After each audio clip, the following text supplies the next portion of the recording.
একসময় এই কারখানার পুরো এলাকা শ্রমিক, কর্মচারী ও চাষিদের কোলাহলে মুখর থাকত, কিন্তু এখন সেখানে শুনশান নীরবতা।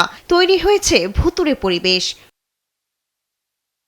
পাবনার ঈশ্বরদীর দাশুরিয়ায় দৈনিক প্রায় ১৬০০ মেট্রিক টন উৎপাদন ক্ষমতা সম্পন্ন মিলটি পরীক্ষামূলকভাবে চিনি উৎপাদন শুরু করে ১৯৯৬ থেকে ৯৭ মৌসুমে। পরের বছর ১৯৯৭ থেকে ৯৮ মৌসুম থেকে বাণিজ্যিকভাবে এর কার্যক্রম শুরু হয়, যদিও লোকসান গুনতে থাকে চিনিকলটি। পরে ২০২০ সালে শিল্প মন্ত্রণালয়ে দেশের কয়েকটি চিনিকলের সঙ্গে পাবনা চিনিকল বন্ধ করে দেয়। সারা মিলটা এখন নষ্ট হয়ে যাচ্ছে।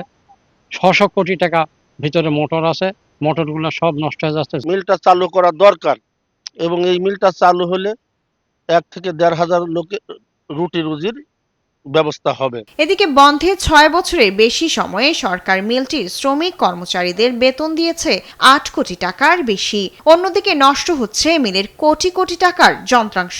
লক্ষ লক্ষ কোটি কোটি টাকার জিনিস মাটির নিচে পচে যাচ্ছে, নষ্ট হয়ে যাচ্ছে।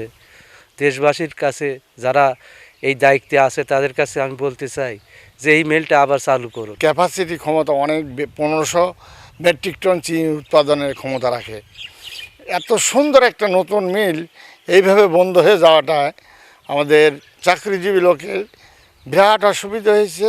বন্ধ চিনিকল চালুর ব্যাপারে আশাবাদী মিল কর্তৃপক্ষ। আকনাফে চিনি উৎপাদনে লসের কারণে মারা স্থগিত করা ঘোষণা দেন। তারপরে অন্তর্বর্তীকালীন সরকার তৎকালীন সময়ে ৩টা ধাপ করছিল, তার ভিতর ৬টাকে পর্যায়ক্রমে ধাপে ধাপে চালু করার সিদ্ধান্ত গ্রহণ করেছিল।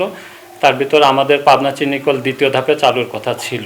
কারখানাটি অচিরেই শ্রমিক, কর্মচারী ও চাষিদের কর্মব্যস্ততায় মুখর হয়ে উঠবে, এমনটি চাওয়া সংশ্লিষ্টদের। শায়লা খান, নিউজ ডেস্ক, দেশ টিভি।